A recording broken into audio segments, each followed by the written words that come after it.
नमस्कार. आजच्या भागामध्ये आपण बघूया तरी ते सायली आणि अर्जुन दोघं जण प्रॅक्टिस करत असतात की कल्पनाला सत्य कसं काय सांगायचं की ते दोघं जण आई बाबा होणार नाही आहेत.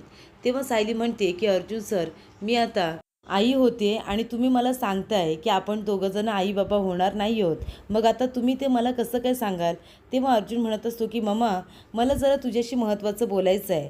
तेव्हा सायली लगेचच कल्पनासारखं बोलते की हां अर्जुन, बोल ना, काय बोलायचं आहे?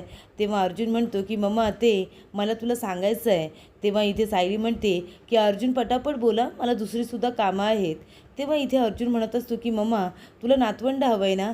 तेव्हा सायली म्हणते हो, मला नातवंड हवं आहे.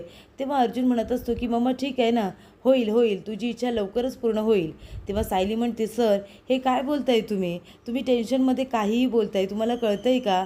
तेव्हा अर्जुन म्हणतो की हो हो मिसेस सायली, हो, पण मला जमतच नाही आहे, मी काय करू सांगा बरं?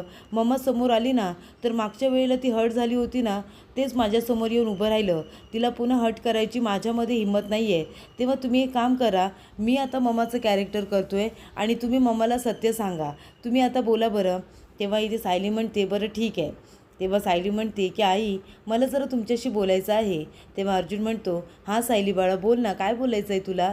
तेव्हा सायली म्हणते आई, तुम्हाला काहीतरी सांगायचं आहे. आणि ती आता आडेवेडे घेत असते. तेव्हा अर्जुन म्हणतो की लाजू नको, लाजू नको सायली, सांग ना, काय सांगायचं आहे? तेव्हा सायली म्हणते आई काही नाही, ते मी आता इथे इडलीचं पीठ भिजवायला आले होते, तर साबुदाणे भिजत घातले, नाश्ता करायचा आहे ना, असं म्हणाल्यानंतर अर्जुन म्हणतो की मिसेस सायली, हे काय करताय तुम्ही? तुम्हीसुद्धा चुकीचंच बोललात ना. तेव्हा सायली म्हणत असते सर, आईंचा चेहरा आठवला आणि माझी हिंमतच नाही झाली खोटं बोलायची. मला भीती वाटली खूप.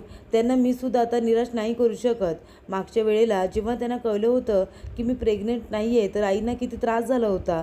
आता पुन्हा माझ्याने ते होणार नाही आहे. तेव्हा इथे अर्जुन म्हणतो मिसेस सायली, आपण एक काम करूया, आता आपण थांबूया. मलासुद्धा ऑफिसला जायचं आहे. मी ऑफिसला जातो आणि मीसुद्धा प्रॅक्टिस करतो की मम्माला कसं सत्य सांगायचं आहे. आणि तुम्हीसुद्धा तुमच्या परीने प्रॅक्टिस करा, म्हणजे आपण संध्याकाळी दोघंजणं मिळून मम्माला हे सत्य सांगू की आपण दोघंजणं बाळाचा विचार करत नाही आहोत, तिला गैरसमज झाला आहे. तेव्हा इथे अर्जुन आता ऑफिसला जायला निघत असतो. मात्र इथे सायली टेन्शनमध्ये आलेली असते, कारण तिला आता सगळ्या परिस्थितीला घरामध्ये राहून सामोरं जायचं असतं. तर इकडे आता शवगृहामध्ये जी डेड बॉडी ठेवलेली असते ती चेक करण्यासाठी रविराज काका, प्रिया आणि सुमन नागराज तिथे आलेले असतात. आणि इन्स्पेक्टर साहेब आता डेड बॉडीच्या चेहऱ्यावरचं कापड बाजूला करतात आणि चेहरा दाखवतात. तेव्हा रविराज किल्लेदार म्हणतात की हे काय इन्स्पेक्टर, त्या बाईचा चेहरासुद्धा कळत नाही आहे की नेमकी ती कोण आहे, ती कुणाची नातेवाईक आहे, हे कसं कळणार? तेव्हा सुमन म्हणत असतो भाऊजी, अगदी बरोबर बोललात तुम्ही. मी तुम्हाला सांगते ना, ह्या प्रतिमा वहिनी आपल्या नाही आहेत. तेव्हा नागराज म्हणत असतो अगं तू असं कसं बोलू शकतेस, त्यांना काहीतरी प्रूफसुद्धा मिळालेत ना. तेव्हा इन्स्पेक्टर साहेब ते लॉकेट दाखवतात, जे त्या डेड बॉडीच्या बाजूला प्रियाने टाकलेलं असतं. ते लॉकेट बघितल्यानंतर सुमन म्हणायला लागते पण हे लॉकेट तर प्रतिमा वहिनींचंच आहे, मी चांगल्या प्रकारे ओळखू शकते. तेव्हा प्रिया लगेच रडायचं नाटक करते आणि म्हणते की मी किती कम नशिबी आहे, माझ्या नशिबामध्ये माझ्या आईचं सुखच नाही आहे का? मला वाटलं होतं की आता माझी आई नक्की सापडेल, पण अशा अवस्थेत सापडेल याचा मी विचार केला नव्हता. तेव्हा प्रिया नाटकातच म्हणते की जा जा प्रतिमा, तू निघून जा. आता सुभेदार आणि किल्लेदार यांना बसू दे गळा काढत, पण तू माझ्या आयुष्यामध्ये आली असतीस ना, तर माझं आयुष्य उद्ध्वस्त झालं असतं, असं ती म्हणते. तर इकडे रविराज काकांना आता हे सगळं ऐकून खूप मोठा धक्का हा बसलेला असतो. तर इथे सगळेजण अर्जुनची वाट बघत असतात, कारण अर्जुन सायली दोघंजण एकत्र येऊन आनंदाची बातमी सांगणार असतात.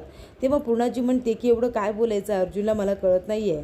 तेव्हा इथे कल्पना म्हणते पण पूर्णाई, मला माहिती आहे अर्जुनला काय सांगायचं आहे. तेव्हा अस्मिता म्हणते सांग ना मग मम्मा, काय सांगायचं आहे अर्जुनला, आम्हाला काय इथे बसून ठेवलं आहे? तेव्हा इथे अश्विन म्हणतो की मम्मा, तू अजून त्याच ट्रॅकवरती आहेस ना. तेव्हा कल्पना म्हणते हो अरे, त्यांना तेच सांगायचं आहे. तेव्हा पूर्णाजी म्हणत असते अगं पण तू सांगणार नाही आहेस, ती सायली सांगत नाही आहे, मग अर्जुन कधी येऊन सांगणार आहे? किती उशीर झाला आहे, मलासुद्धा झोपायला जायचं आहे.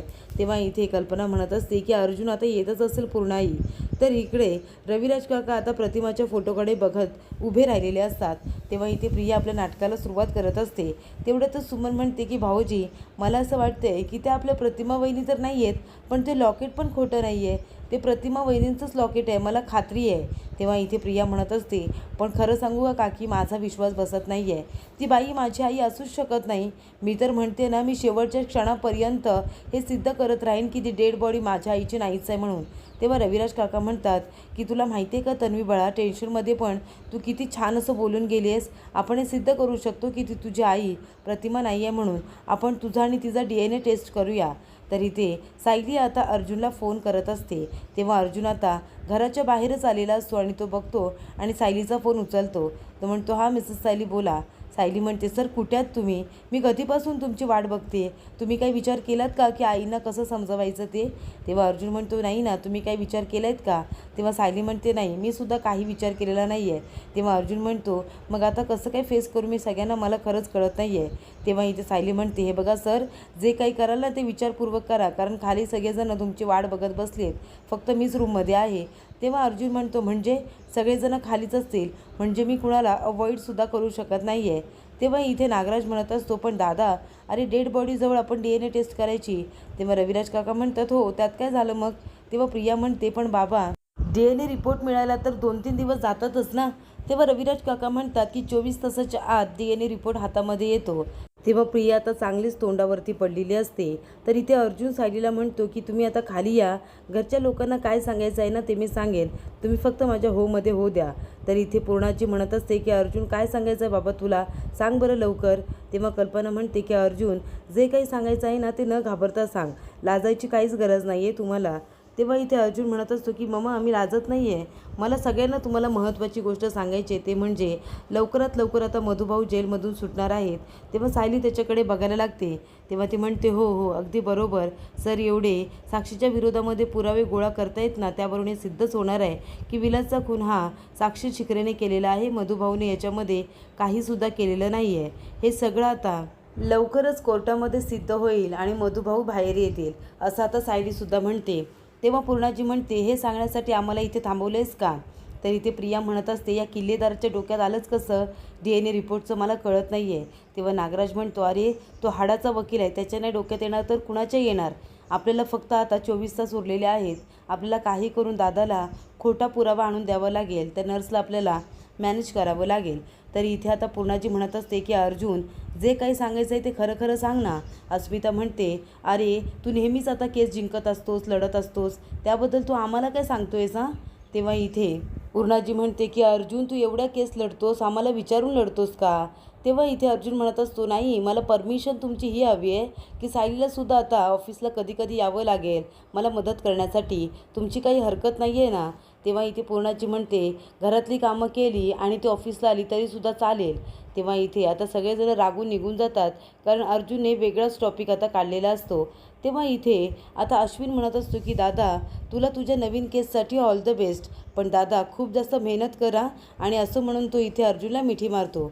तेव्हा इथे कल्पना म्हणत असते की तुम्हाला जे काही सांगायचं आहे ना ते तुम्ही सांगू शकता मला, आणि जे नाही सांगायचं आहे ना ते सुद्धा सांगितलं ना तरीसुद्धा चालेल. तेव्हा इथे अर्जुन हसायला लागतो. तर कल्पना म्हणते, ठीक आहे, जा तू फ्रेश हो, आणि सायली तू सुद्धा जा त्याच्याबरोबर. तर इकडे दोघे आता आपल्या रूममध्ये येतात. तर इथे नागराज आणि प्रिया दोघंजण म्हणत असतात, मी एक काम करते, मी सुभेदारांना फोन करून सांगते, म्हणजे त्या प्रतिमाचं जाणं हे जर पूर्णाजीला कळलं ना तर ती इथे येऊन रडत बसेल, आणि मग आपल्याला 24 तास मिळतील. मग रविराज किल्लेदार पूर्णाजीकडे लक्ष देईल ना, तिला गप्प करेल, मग त्याचं लक्ष आता इथे दुर्लक्षित करून आपण आता काहीतरी खोटा पुरावा मिळवूया, असं प्रिया म्हणते. तर सायली अर्जुनला म्हणत असते की सर, एवढं सगळं घडतंय तरी तुम्ही शांत कसे काय बसू शकता? तेव्हा इथे अर्जुन म्हणतो, मिसेस सायली, मी सुद्धा विचार करतोय. तेव्हा सायली म्हणते, काय विचार करताय ते तुम्ही मला सांगा ना. तेव्हा अर्जुन म्हणतो, सांगतो मिसेस सायली, तुम्ही जरा शांत व्हा बरं, जरा काम डाऊन व्हा. आणि अर्जुन म्हणत असतो, हे बघा, मी तुम्हाला जे काही सांगतोय ना ते तुम्हाला पटणार तर नाहीच आहे, पण आपल्याकडे दुसरा कुठला ऑप्शनसुद्धा नाही आहे. तेव्हा सायली म्हणते, सर नेमकं तुमच्या मनात आहे तरी काय? तेव्हा अर्जुन म्हणतो, हे बघा मिसेस सायली, मम्माच्या मनात जे काही आहे ना ते आपण पूर्ण जरी करू शकत नसलो ना तरीसुद्धा सध्या आपल्याला मम्माला काही सांगायचंच नाही आहे, तिच्या मनात जे काही चाललं आहे ते चालू दे. तेव्हा इथे सायली म्हणते, म्हणजे काय सर, आपण त्यांच्या भावनांशी खेळायचं, त्यांच्याशी खोटं बोलत राहायचं? तेव्हा अर्जुन म्हणतो, आपण खोटं बोलायचं नाही आहे, फक्त सत्य तिच्यापासून आपल्याला सध्या तरी लपवायचं आहे, बाकी काही नाही. आता कितीतरी कपल असतात, ते बाळाचा विचार करत असतात पण त्यांना प्रेग्नन्सी राहतच नसते, पण त्यांना वर्ष निघून जातात ना, तसंच आपण सुद्धा करूया. त्यांची जशी फॅमिली त्यांना सपोर्ट करते तशी आपली फॅमिली आपल्याला सपोर्ट करेल. आणि मम्माला असं जाणूनसुद्धा द्यायचं नाही की आपण बालाचा विचार करत नाही आहोत म्हणून. जसं चाललं आहे तसं चालू द्या. तर पुढील भागामध्ये आपण बघूया, इथे पूर्णाजीची जी माळ असते ती तुटते आणि त्याचे सगळे मणी खाली पडतात. तेव्हा पूर्णाजी कल्पनाला आवाज देते आणि म्हणते, कल्पना लवकर इकडे ये. हे बघ काय झालं. तेव्हा कल्पना धावत पळत येते आणि पूर्णाजीला बसवते खुर्चीवरती. तेव्हा अर्जुन सायली दोघंजणंसुद्धा मणी उचलायला तिची मदत करतात. तेव्हा पूर्णाजी म्हणत असते की मला असं वाटतं आपल्या घरावरती कुठलं तरी संकट येणार आहे. ही संकटाची चाहूल आहे असं मला वाटतं, असं पूर्णाजी म्हणते.